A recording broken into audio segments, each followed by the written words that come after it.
Did you know that Will Smith is an executive producer of Cobra Kai?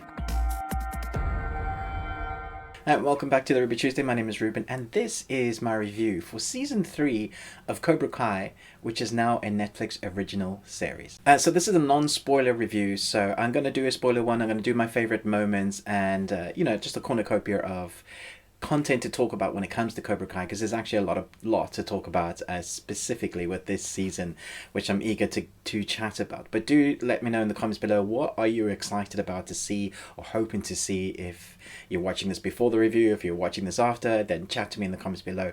Do give me a thumbs up. It does help this channel out loads. However you are celebrating the holidays, Christmas, a break, whatever. However you are taking a break, I hope you are enjoying your time. But for now, let's jump into the review. Cobra Kai Season 3 sees Daniel and Johnny both realize their epic failures as senseis. Daniel's wife, Amanda, laid down the law that there would be no more karate in their lives. Meanwhile, Chris betrayed Johnny and changed the course of the Cobra Kai dojo. If, like me, you probably would have been excited that it's going on Netflix, also a little bit worried, because there sometimes tends to be a tendency where Netflix picks up things and then changes the feel of the series, sometimes for the better, sometimes not so much. Sometimes it seems like when they get more money, they can go lavish and they kind of lose their way around the storylines, or now we've got lots more budget because Netflix is our backer, and then it doesn't quite fit, or you can have so much more adult content in it because there are less boundaries that you have to adhere to, and it kind of alienates your audience. I'm thankful to say that that's not been the case yet. So we have 10 episodes. They range in different times, half an hour, 40 minutes, 45 minutes. Each episode just does what it needs to do.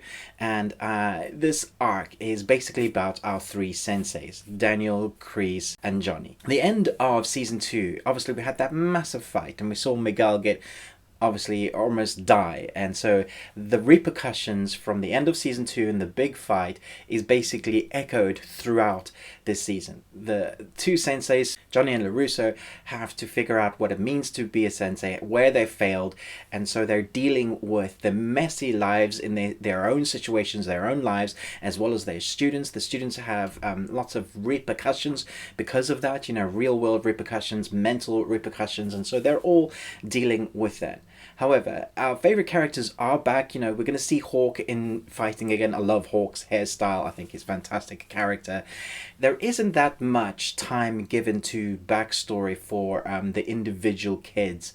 This is more a story on the three senseis, and especially Chris, which I was really surprised by, but really glad they did it, because he isn't just bad for the sake of being bad, and you never really find out in the Karate Kid movies why he was bad. So now there's a lot of backstory given to this character, so it gives so much more weight. So you don't necessarily like him or are on his side, but you totally understand why he is the way he is, and that adds so much weight, so much more intensity to his character, so you get why he's doing what he's doing. There's always comes from the perspective of, I'm doing what I think is right, and so they each have their three different perspectives, and that's done really well. This season sees a lot of character growth, so it may feel a little bit disjointed compared to the other two seasons, where we have this rivalry between Johnny and LaRusso, and that was basically the first season, and then the second one is an echoing of that, but we see Chris come into the picture as well. This time round, Chris is kind of the big bad, and our two main senseis are growing in character, and so a lot of time is spent about their past. We have some flashbacks. There's a lot of time spent with families, and the Daniel storyline goes in a place that I wasn't expecting, but I really appreciated it. Adds so much more weight to his character again. He thinks he knows everything, but Daniel has more to learn. He thought that Miyagi had taught him everything. Apparently that's not quite the case, and so there's a lot more fleshing out with Daniel's character, which I really appreciate, and then there's a lot more fleshing out with Johnny, and it just feels like by the end of episode 10 that you really feel like these characters have gone on a full circle journey. There's a lot of, I would say, nostalgia moments, but the nostalgia is right to have in you. Some because it's so popular to do like 80s nostalgia, which the score totally is, and the soundtrack totally is, and it's right, obviously, because of these characters, especially Johnny. But because there's so much nostalgia that you can place in it, it can feel like, oh, maybe you're just playing nostalgia for the sake of nostalgia. That isn't the case yet. Where there's nostalgia, where they bring a character back, or a moment, or a reference that harks back to a moment from the films, they do it with honor, I thought, which is a really nice way to do it, not just sticking it in there, but it also really helps spur a character on, or move the story parts on. And that comes down to the editing, the way the story is crafted, which is excellent. And so when you get that editing and pacing, you have multiple stories going on, very many threads. It's not, even though the arc is about the three senseis, you're still following, what's happened to Miguel. You're still following what's happened to some of the other characters, some of the other kids. Although not much time is spent on them, you still follow them. So you have all these threads to pull on as a viewer, and then it comes to a really nice fruition.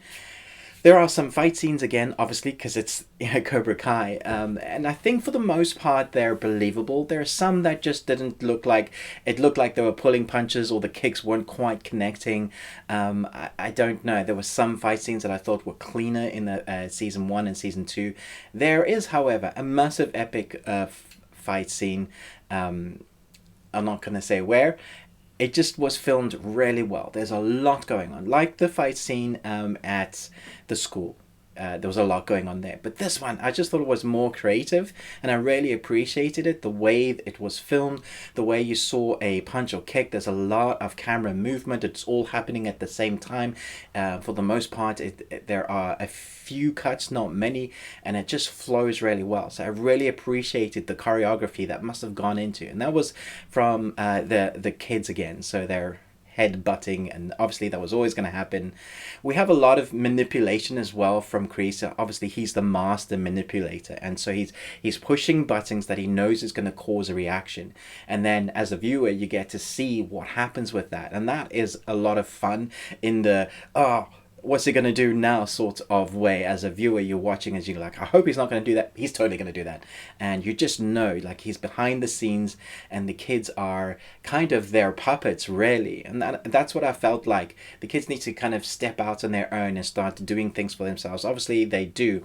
But Chris is definitely kind of just going, yeah, but what happens, and what if, and this person did this to you, right? And then it gets them thinking, and they go off and react to how he's kind of shaped their minds to go do one thing. So it does feel like they're totally being manipulated, and their sensei is the best, and my sensei is the best, and now we're going to fight because, So where on the one hand, the adults are seemingly starting to learn things, the kids have a lot of growth to have as well. I do like how this series ended. I'm not doing spoilers, but I feel like that was the natural path for the storyline to go to. You kind of know where it's going to go. There aren't that many surprises, let me just say that. You kind of get what's going to happen. But it also feels right. There's a lot of crescendo moments. There is some cheese here. It's always been a bit cheesy, but I feel like that again goes well with the tone of the original 80s movies. They knock on a few nostalgia moments and then kind of bring them back into the forefront, and you're like, oh, that kind of works though, wow. And that's all down to the editing and directing, which I think is, again, very good. I don't know where I would really rank this season, because I feel like this season is more of a character building moments to get them ready for what's going to happen next, and so it can feel like it's just hanging there. Although there were a lot of moments that I really enjoyed, the character building of the series is fantastic. I do feel like people are going to go, yeah, season 1 is probably the best because I wasn't expecting it to be that good. Season 2 has some interesting rivalry, and then obviously that epic fight scene at the end that has massive consequences for season 3. And then season 3 feels like for the most part, we have the three senseis and dealing with what has happened in season 2, but setting up season 4. So that makes sense. So I still think it goes 1, 2, and 3, not necessarily meaning that 3 is lesser than. I'd probably give season 1 an A+, season 2 an A, and this season an A. Yeah, I really enjoyed it, and there were moments that were like, "Oh, look, it's that person from that moment," which I can't talk about. But do chat to me in the comments below. Let me know what you thought about. What are you excited to see in this season, and come back for the spoilers and my favorite moments of season 3. Thanks so much for watching, but most of all, until next time, remember, live long and Tuesday.